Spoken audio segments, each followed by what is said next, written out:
From the world of politics to the world of business, this is Balance of Power.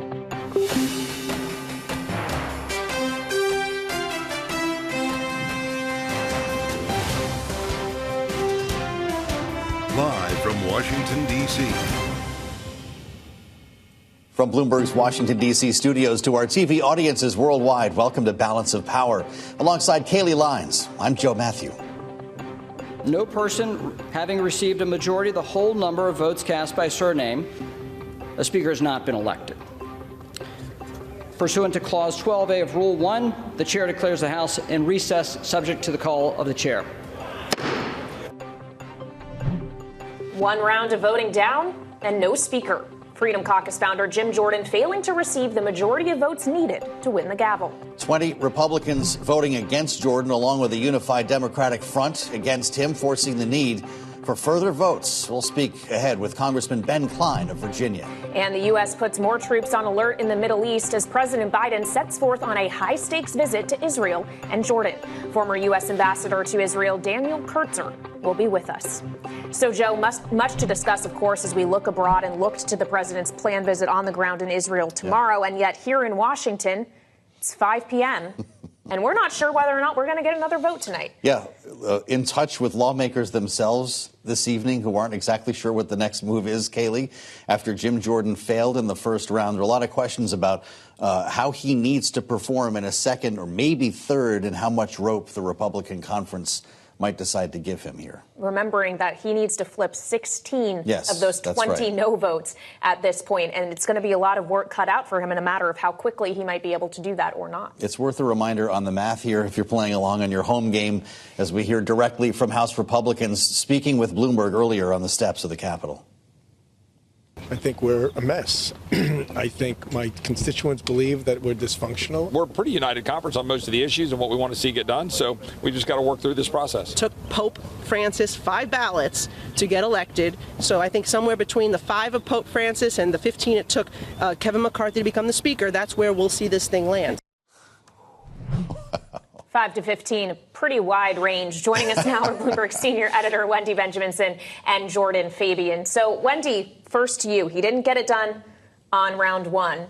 We aren't quite sure when round two is, and we're not sure how many rounds might follow that. What do we know at this point? Well, we are expecting another vote tonight. This is what Jim Jordan wants. This is what his allies want. The question is, how many arms could he have possibly twisted between 12:30 and now to get to those 20 people to turn around? It's highly unlikely. The chances of us coming out of this with a speaker tonight are almost nil.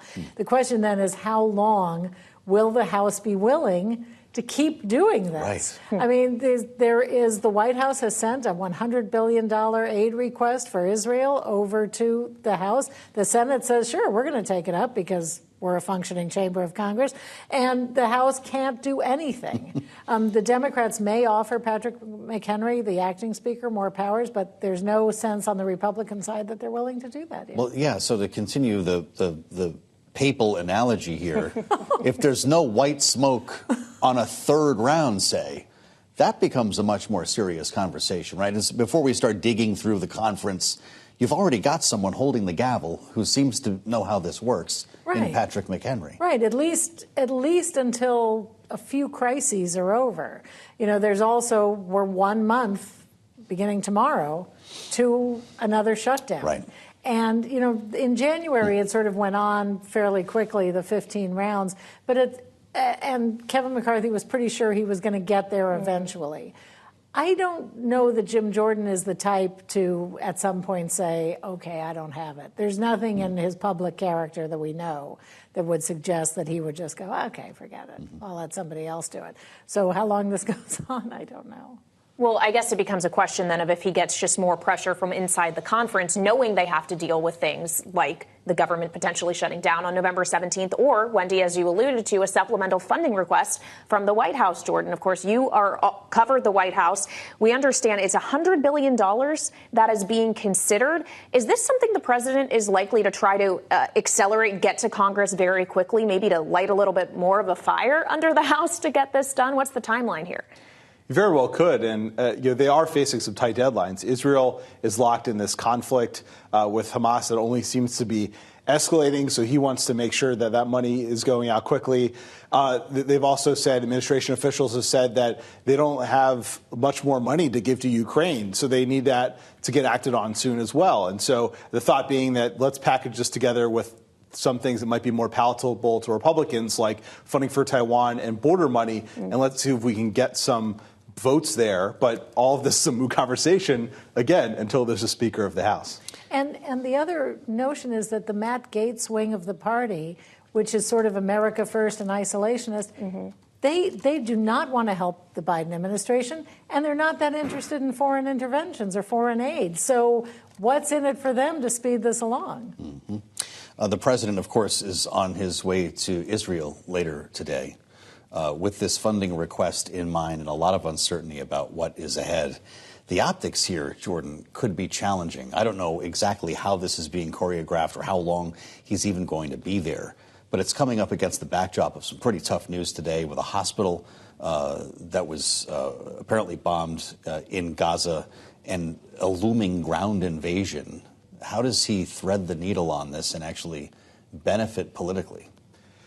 Yeah, look, this was going to be a difficult trip for President Biden no matter what, and it just got a whole lot harder with the news of this explosion at the hospital in Gaza. Now, you have Palestinian groups and Israel have traded blame for it, but regardless, it seems like opinion among the Arab countries have started to turn even more against Israel. So it's almost as if no matter what happened, this is just going to get more tricky diplomatically. And so the president is going over there to try and cool things down, but meanwhile, things are heating up.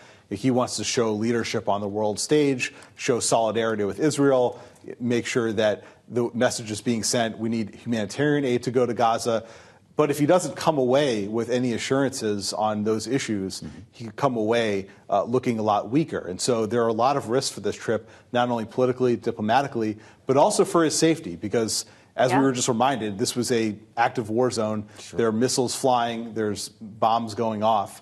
And so it's going to be a very tricky trip. Yeah, I'm sure logistically for the Secret Service, this is no easy lift. And President Biden is making this, to your point, at his own great personal risk as well. You just were alluding to the other, nations in the Middle East who are surrounding this. And of course, it's not just Israel that the president is planning to visit. He then is expected to go to Jordan, where he was supposed to be taking part in a four-way summit with King Abdullah, the president of Egypt, and the president of the Palestinian Authority. And yet there were reports today that Abbas is not going to go there. How does that change things for Biden? Optically, it changes in the sense that this is a blow to this notion that the president can be an emissary to both the Israelis and the Palestinians at the same time. But the reality is that Abbas doesn't have a lot to do with what's going on in Gaza. The Palestinian Authority only controls the West Bank, and even the Palestinian Authority itself is pretty weakened. So it's not as if Abbas was going to be able to snap a finger and make sure aid is flowing in. But it is, again, an optical blow to this notion of, I can go to Israel, show support, sort of ask them to put guardrails on their invasion, at the same time talk to this broad spectrum of the Arab world that is supporting the Palestinians and ensure them that aid is going to be on the way and the people are going to be protected. With those guardrails in mind, we asked Israel's ambassador to the U.S. about some of the humanitarian concerns here on Balance of Power at this time yesterday. Here's what he had to say.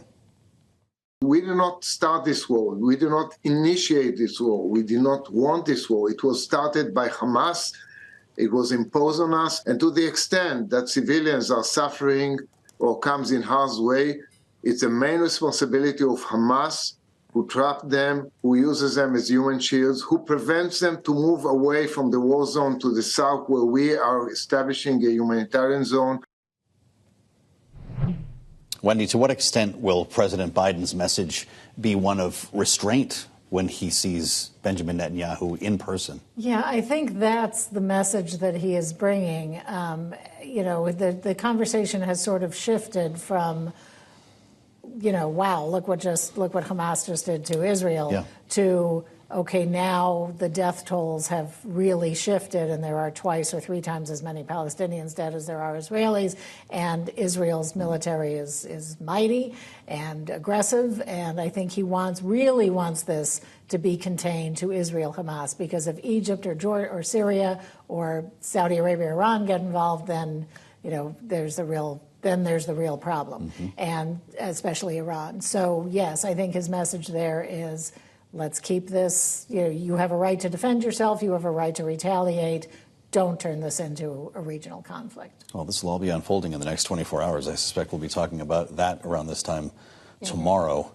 Wendy Benjaminson and Jordan Fabian, we thank you for the insights today, as always. Coming up, is this the image of the day? Kevin McCarthy enjoying a laugh behind a troubled-looking Jim Jordan as the House cast its votes for Speaker? Republican Congressman from Virginia Ben Cline was in the room. He'll be with us next on Balance of Power on Bloomberg.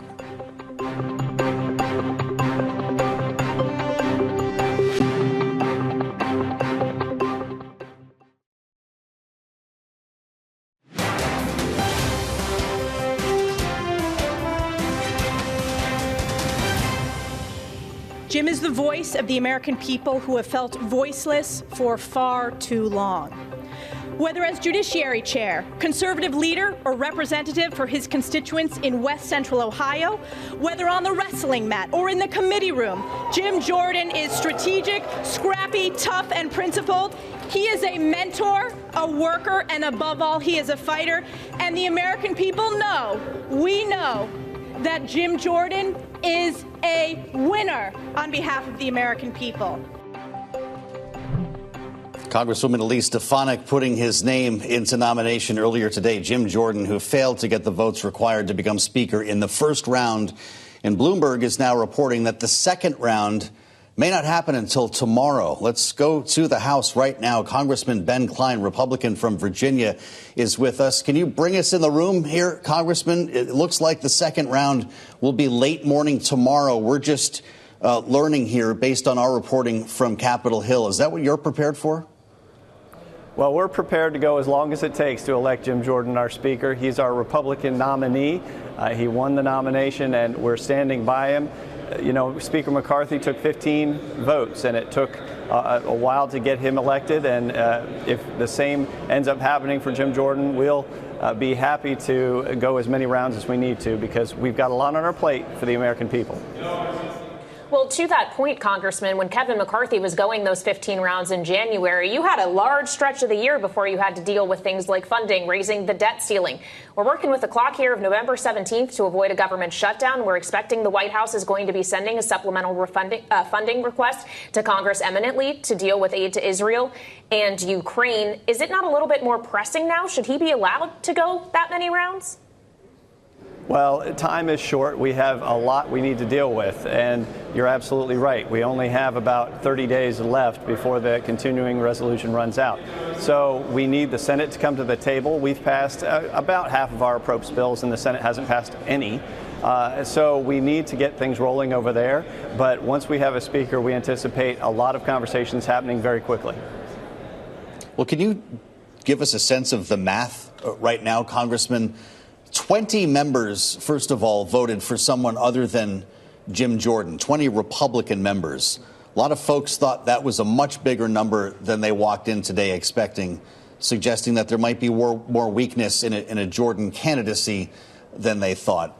Was that your view today? And how is it possible to turn around that many lawmakers who seem to want anyone now other than Jim Jordan?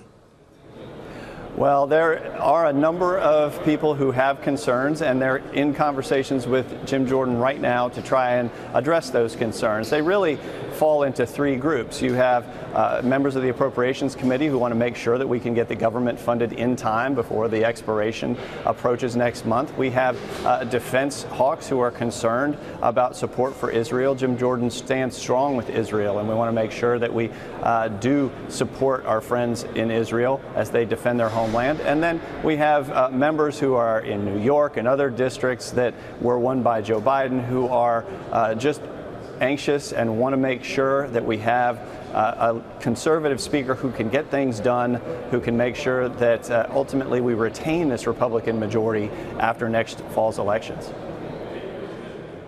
Okay, so Congressman, my sense from you is you are willing to see this through as long as it takes to get Jim Jordan the gavel. And yet, as you also talk about things that you need to get done, I wonder what you think if it does take a long time for him to flip all of those different groups of whom you were just referencing, if you would support the notion of giving Speaker Pro Tem Patrick McHenry more power in the interim to get some of that work done while Jim Jordan tries to do his own work. I don't know many of my colleagues who are supportive of the idea of giving the temporary speaker more power, because he is temporary, and his position was only created after 9/11. And so this is the first time we've ever used this office, and really its job is to help elect a permanent speaker. My people speak through me, and in turn, I represent them in voting for a speaker. I want to make sure we get a speaker who represents not just the Republican conference, but all of the people of this country. And so we're hopeful we can get our speaker permanently elected and not have to resort to temporary measures. I'd like you to hear what Kentucky Congressman Tom Massey had to say, your colleague from Kentucky, and his level of optimism about Jim Jordan as long as this process keeps rolling. Here's what he said. At some point, if Scalise is voting for Jim Jordan and Kevin McCarthy is voting for Jim Jordan, you look kind of silly to vote for them. This is the reason Jim Jordan is the only viable speaker candidate we have. He's the only one who can get elected without cutting deals. Everybody, and that was the demise of Kevin McCarthy.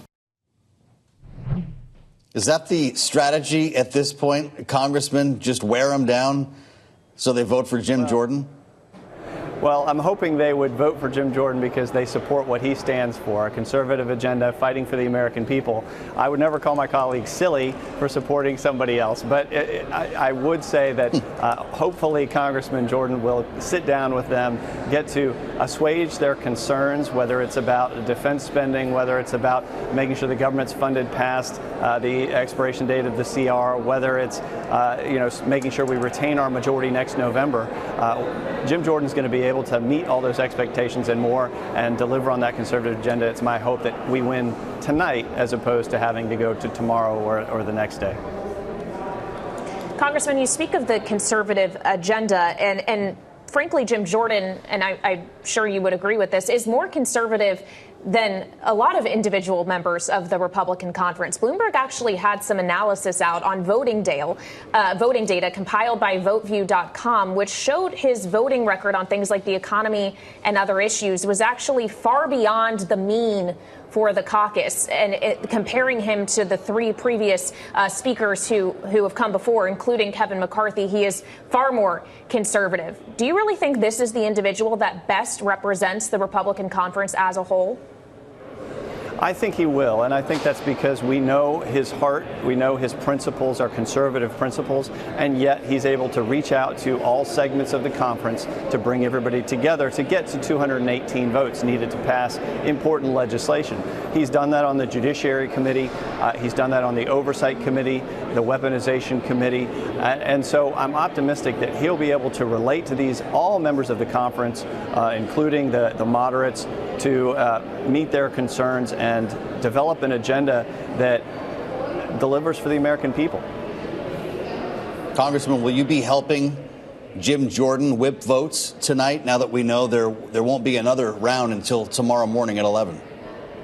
Well, I have, and I will continue to support Jim Jordan and to urge my colleagues both publicly and privately in private conversations to support him and to come around. I'm on the Appropriations Committee, so some of those votes are committee members of mine, fellow committee members, and I'll be talking to them moving forward and hopefully explaining to them how Jim Jordan can be that man we need right now in this perilous time.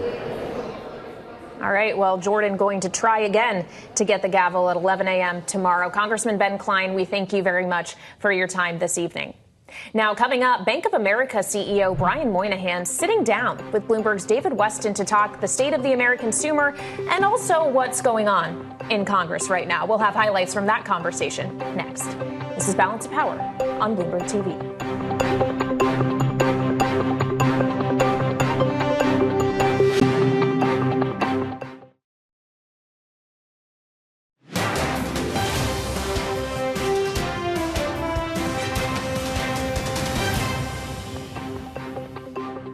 This is Balance of Power on Bloomberg TV. Wall Street has its eyes on what's happening here in Washington. Bank of America CEO Brian Moynihan weighed in on the state of D.C. politics and the impact of a potential government shutdown on the horizon. He spoke earlier with Bloomberg's David Weston on the heels of the company's quarterly earnings report.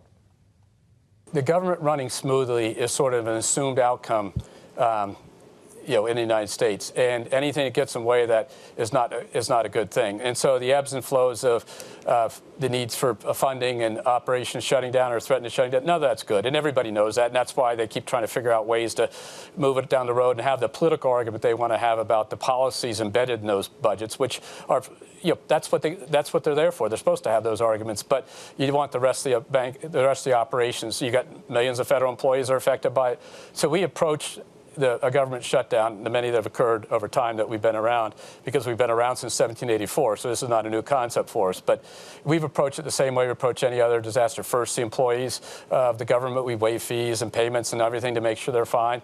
And then we basically then try to work to ensure that we have the risk covered. We have to worry about impact on markets. And so we analyze that, we get ready for it, and we have teams that are ready to go at any given moment. Anything that has the United States not be the most stable place on earth is just not a good thing. But you have to divorce the real political process away from the operations, which we just need the government to be paying its bills and functioning, and they can have the argument over size of budgets and everything. That's what they're supposed to do, but we need to make sure that we don't have an accident on the other side, and that's the thing we got to be careful of. It was Bank of America CEO Brian Moynihan speaking earlier with Bloomberg's David Weston. It's a little bit of a reminder for those of us in the bubble here of how ridiculous this looks, and the fact that, we could have another credit downgrade still. Moody's is watching Washington, could join the other two credit ratings if this kind of behavior continues. And there's no real sign at this point, Joe, that this kind of behavior is not set to continue. That's right. Considering we today did not secure a Speaker of the House, we'll try again with a vote tomorrow. And with each day that passes, we get closer to that November 17th deadline, where either funding is extended or the government shuts down. All of that a risk factor that financial markets and business leaders have to weigh in. And it all speaks to your point about the creditworthiness of the U.S. as a whole, as it seems very difficult each and every time to sort out these fiscal issues. You saw our colleagues at Bloomberg Intelligence increasing the odds of a shutdown to 80% if Jim Jordan becomes Speaker. If Jim Jordan becomes Speaker. And as we just learned, by the way, if you're just joining us, we're not going to get another vote until tomorrow morning at 11 a.m. I guess they thought round two was not a good idea for tonight. Give everyone a breather. Reset. Coming up on Balance of Power, former U.S. Ambassador to Israel Daniel Kurtzer will join the conversation. This is Balance of Power on Bloomberg TV.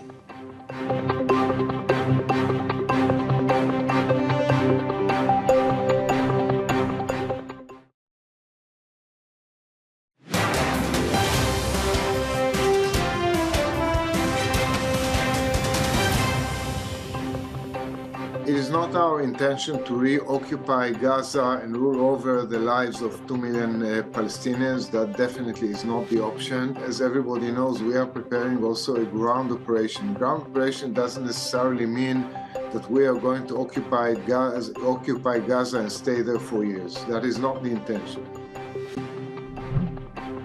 That was Israeli Ambassador to the United States Michael Herzog on this program yesterday, speaking about the future for Gaza. Let's go now to former U.S. Ambassador to Israel, Daniel Kurtzer, who is joining us. Ambassador, thank you very much for being with us this evening. You, of course, join us as we're expecting President Biden to travel to Israel, be there on the ground tomorrow. And yet, as we are awaiting his actual arrival there, the narrative in the region is changing very rapidly in light of a strike on a hospital in Gaza, an explosion, it seems, that has killed hundreds of Palestinians. There's been blame placed on both sides at the other. And yet I just wonder how that changes the optics for him as he gets there to the ground. Well, Kaylee, everything has changed. 2 hours ago, one could make the argument that the president was going with a significant amount of political and moral capital for having taken a very unambiguous stand on the question of terrorism and Israel's right to defend itself. In preparing for this trip now, you have the backdrop of a horrific event at the hospital in Gaza, a hospital I know well from having been there years ago. And, the trading of blame doesn't change the fact that hundreds of people have been killed And the president will be landing in the midst of an escalation in the humanitarian disaster, which does change the narrative. So it's going to be a much more challenging trip than even it was before this event. Well, so what would be your advice to the president here when it comes to messaging? This sounds, to your point, like this is a different trip than it even was this morning. When he touches down tomorrow, what is his message to the world? Well, I assume they'll be scrambling on the plane to develop a message in which he can reassure the Israeli public that we support them, we stand with them, we understand the trauma that they faced.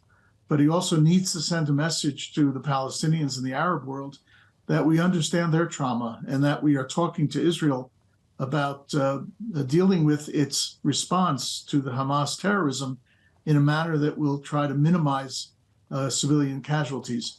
It's a very hard line to hold on to, and the president's going to have to do a real job in convincing both sides that he understands their respective narratives, their respective traumas, and is going to work to try to deal with the situation not just tomorrow, but the day after as well.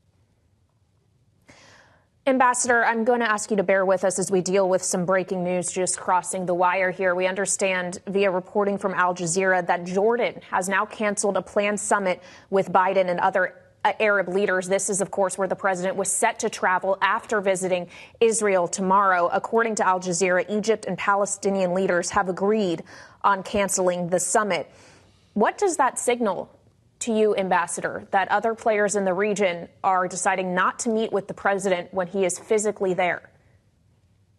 Well, it's a very negative signal. I think the president was hoping to bring Arab support for American diplomacy, which has been quite active over the last week, and to be able to talk directly to President Mahmoud Abbas of the Palestinian Authority about what we intend to do to ensure that Palestinian interests are maintained.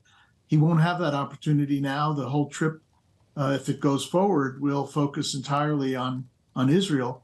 And as a political matter at home, that's probably okay, but it doesn't sit well in the region, and that makes the president's agenda much, much more challenging. Well, Air Force One has not left the ground yet, Mr. Ambassador. Should Joe Biden be reconsidering this trip? You know, it's a tough call.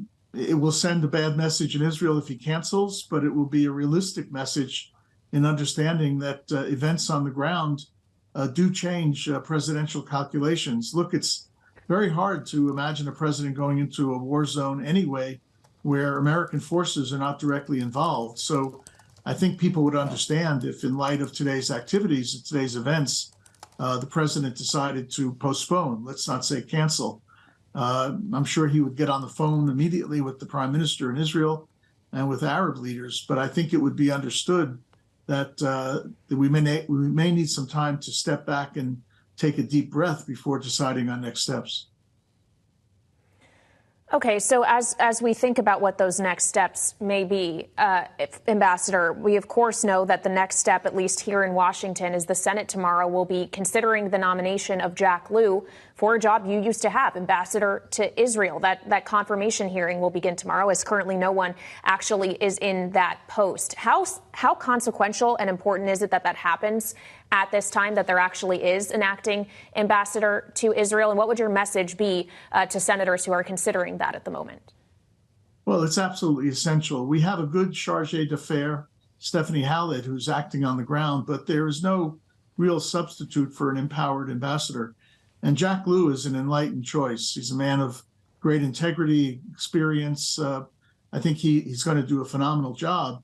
And that's what we need on the ground right now. Someone who's calm, collected, has the president's support, and is able to carry out our diplomacy at the highest levels. The period ahead is going to be extremely difficult. I faced this in my tenure when we were in the midst of a Palestinian intifada, and I was able to deal with Prime Minister Sharon at that time and senior levels, and that's what we need in Israel now. We need Jack Lew as an empowered ambassador. So what's going to happen tomorrow, in your view, Mr. Ambassador, if they're rewriting the speech en route, essentially?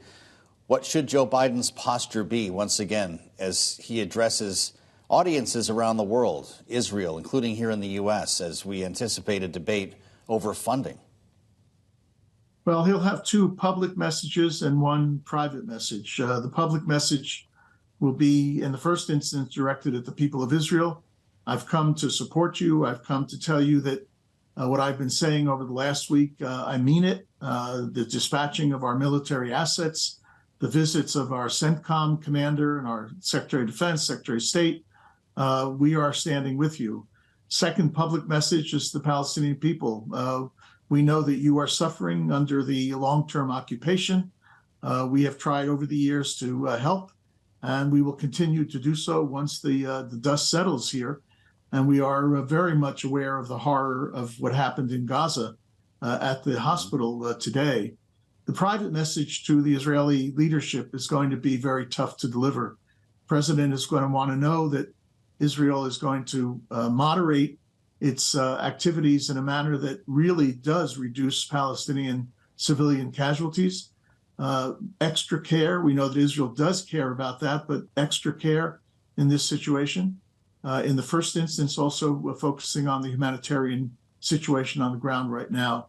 So it's a very full agenda, and you have this public-private bifurcation of issues, which are going to be tough to manage.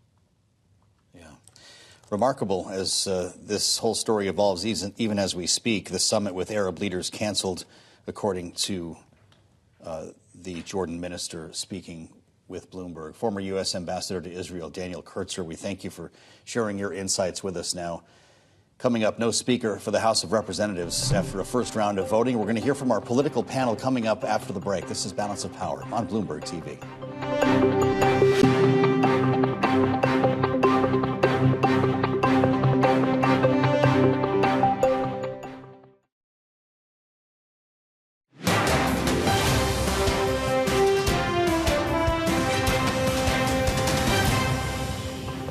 This body is debating elevating a speaker nominee who has not passed a single bill in 16 years. The world is watching, Mr. Speaker Pro Tem. Our allies in Ukraine and Israel are watching and waiting. So let's have this vote, but let's be clear. A vote for the gentleman from Ohio is a vote to turn your back on national security. It was Congressman Pete Aguilar of California earlier today on the House floor. From where we bring in our political panel. Matt Sparks is back with us, Deputy Chief of Staff to former Speaker Kevin McCarthy, now partner at Sparks Communications. And Caitlin Legacki is with us as well, partner at Four Corners Public Affairs, former senior advisor to Commerce Secretary Gina Raimondo. It's great to see you both here. Was this a good day or a bad day for Jim Jordan? I mean, he's only one vote off where Kevin McCarthy was in the first round back in January, but there seem to be higher expectations. This is all about where the bar I think is the set. important thing is with Speaker McCarthy, we got there. It took 15 rounds, and I think in rounds 5, 6, 7, 8, a lot of the conversations that we're having around this table that folks are having around town are the same conversations that were had back in January. So ultimately we got there. Mm-hmm. I think, a great day, a good day would have been 217 votes and a new speaker sworn in, for sure, no doubt. But this has been, I said 2 weeks ago that the conference is broken. I think it kind of remains true. And so it's going to be a healing process in which members need to speak with each other one-on-one directly, have those kind of frank conversations, and then ultimately, hopefully vote tomorrow, pick up some votes, if not get there, and then just kind of keep moving forward. Okay, but to that point, the vote is tomorrow. It's not a second vote this evening. So wouldn't that suggest, Matt, that he's not getting materially closer? No, because why wouldn't he call the vote for tonight then? Well, because these are conversations that take time. You want to have the right conversation. You don't want to rush it to the floor and not make progress or lose ground. So I think the prudent decision 100% was to push the vote till tomorrow. He's going to work through the night on this. And then kind of see where it goes tomorrow. And I suspect that there will be progress made on the floor. Mm-hmm. Caitlin, when you close your eyes and imagine things, would they include Speaker Jim Jordan sitting in that chair next to Joe Biden in front of the fireplace in the Oval Office? Are these two people who can actually work together? So I think that Joe Biden will try to work with literally anyone that is put in front of him. Yeah. I think, the question that a lot of Democrats have is that Jim Jordan built his brand and his profile by being obstructionist. And, we just saw the speech about how he's never passed a bill in his entire career. That's a feature, not a bug. Like he fundamentally has not wanted to govern. He has not supported issues like disaster aid, pretty bipartisan stuff. And so the real question is, we have Ukraine aid, we have Israeli aid, we have the CR coming up. If Jordan somehow gets through, will he be willing to govern, or are we putting an arsonist in charge of the firehouse? Well, the operative word still is if he gets through. He has a lot of votes he still needs to flip, as 20 Republicans did not vote for him today. And one of them was Congressman Ken Buck from Colorado. He actually was speaking on another network as to why he cast his vote for Tom Emmer. Take a listen. He did not vote for Congressman Jim Jordan, instead voting for Tom Emmer. Well, I guess my first question is, do you really want Tom Emmer to be Speaker? No, I don't. I don't like Tom Emmer. I figured this would be the worst job in America. Mike Rowe would not want to do this for his TV show. This is a terrible job. Okay, so just to underscore that, you voted for somebody because you don't like them. I voted for somebody because I wasn't going to vote for Jim Jordan. Now, shortly thereafter, Congressman Buck did tweet or post on X that he was just kidding. This was a joke. He's friends with Tom Emmer, and he was just trying to underscore, Matt, how difficult it is to be the Speaker of the House, calling it the worst job, the hardest job in Washington, which raises the question of, even if Jim Jordan can pull this off, is there any real guarantee he doesn't meet the same fate as Kevin McCarthy?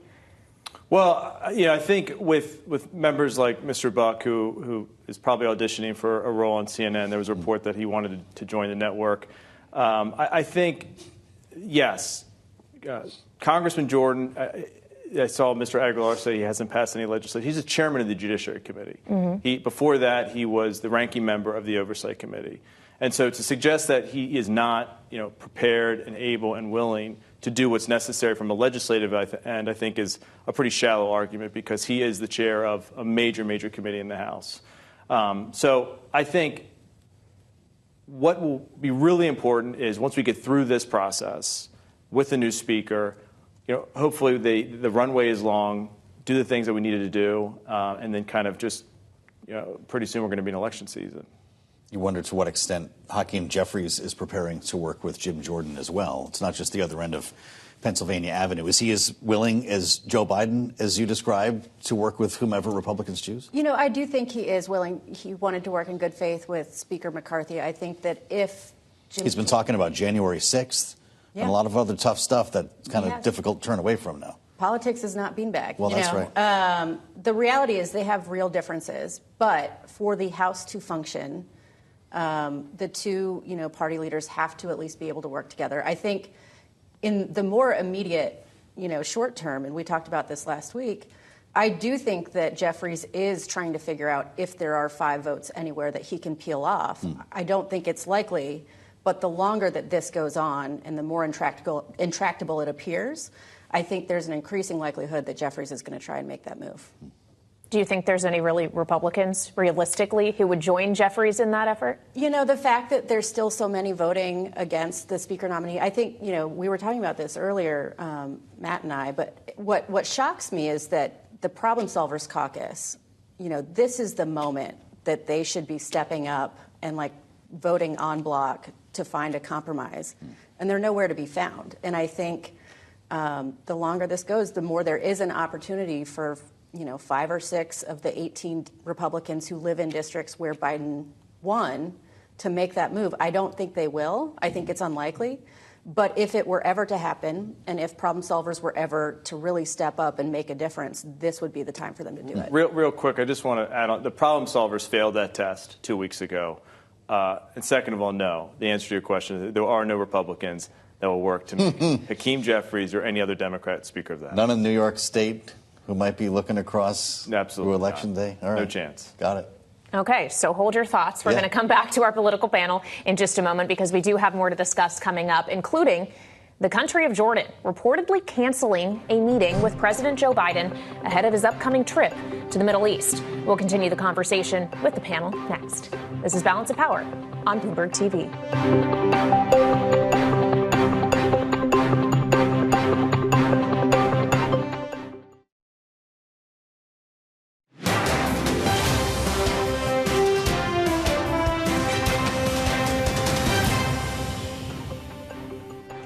President Biden departing today for Israel, but news fresh out of the White House confirmation that he is canceling the second leg of his trip to Jordan, where he was supposed to be meeting with Arab leaders. We're now hearing that leg, as I said, is indeed canceled. Let's bring back our political panel.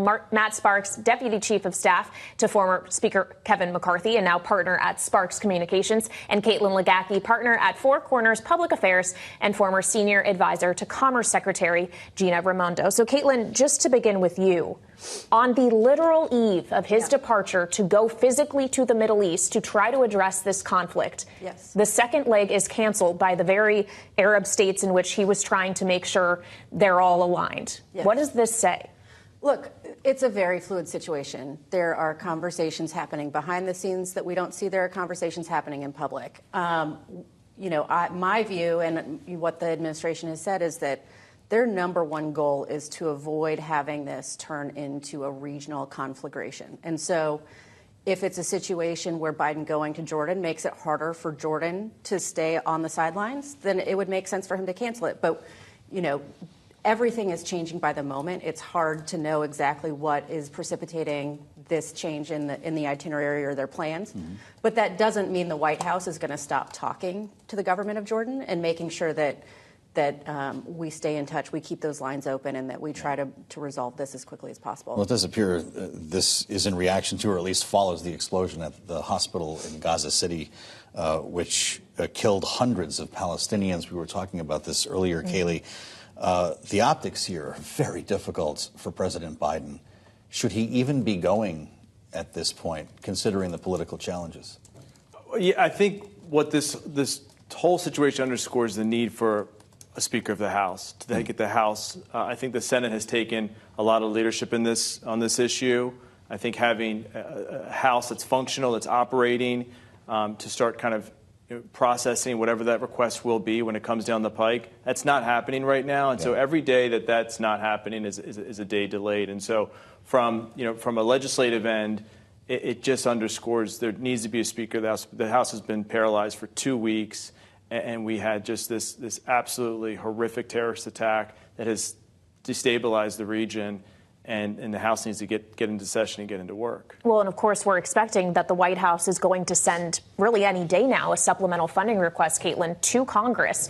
Bloomberg reporting that it could be something in the tune of $100 billion, including not just funding for Israel, but others like Ukraine, Taiwan, and even border security. And I just wonder, especially if the optics are growing more difficult in the region, if we're looking at some point in an actual ground invasion, potentially more Palestinian lives being lost, does even that Israel support become harder to swallow, at least for some in the Democratic Party? I don't know. The reality on the ground is really hard, both for citizens in Israel who've been subject to attacks, as well as what we're seeing out of Gaza today. And part of the challenge is not rushing to judgment. And I actually think that it's more important than ever for Biden to go and sit down with President Netanyahu, make it clear to our partners and other countries in the region that America supports Israel. But also, we saw today that the ground invasion was postponed because of Biden's visit. And so if he's able to go and convince President Netanyahu to exercise restraint and make sure that he's focused on Hamas targets rather than civilians, that's a good thing. And I think it's something that can only be done by President Biden going and having these conversations eye to eye. Yeah. And that's really how he does business. $100 billion. How's that going to hit the Republican conference? It's going to be a tough sell I think first and foremost, Israel aid is almost unanimously supported in the House and the Senate.